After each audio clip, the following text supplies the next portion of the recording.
સુરતના લિંબાયત વિસ્તારમાં થયેલી ચર્ચિત આસિફ ખાન પઠાણની હત્યાના કેસમાં પોલીસે કોન્ટ્રાક્ટ કિલિંગનો મોટો ભેદ ઉકેલી કાઢ્યો। આ હત્યા કેસમાં સંડોવાયેલા બિલ્ડર મોહમ્મદ હાસિમ કબૂલ અહેમદ સિદ્દીકીની લિંબાયત પોલીસે સત્તાવાર અટકાયત કરી છે। અગાઉ પકડાયેલા આરોપીઓ અને મુખ્ય આરોપીના એફએસએલ સુરત ખાતે એસડીએસ અને કોર્ટની મંજૂરી મેળવીને પોલીગ્રાફ ટેસ્ટ કરવામાં આવ્યા હતા।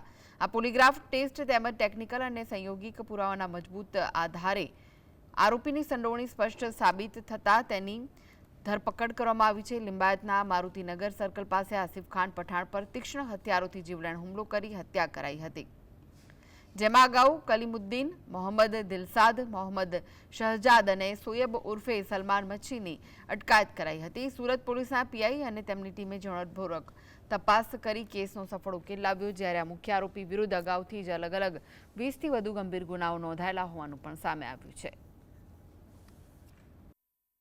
અને એમનો એસડીએસ ટેસ્ટ પણ કરાયેલો હતો, આરોપીનો પણ એસડીએસ ટેસ્ટ કરાવ્યો હતો અને પોલિગ્રાફિક ટેસ્ટના આધારે સાયન્ટિફિક પુરાવાના આધારે અમને એક લાઈન મળી હતી અને બીજા સામૂહિક પુરાવા અને ટેકનિકલ અને સાયન્ટિફિક પુરાવાથી અમે લોકોએ આજે જે મેઇન આરોપી જેણે કાવતરું ઘડ્યું છે એ મોહમ્મદ આસિફ કબૂલ અહેમદ સિદ્દીકીને અટક કર્યો છે।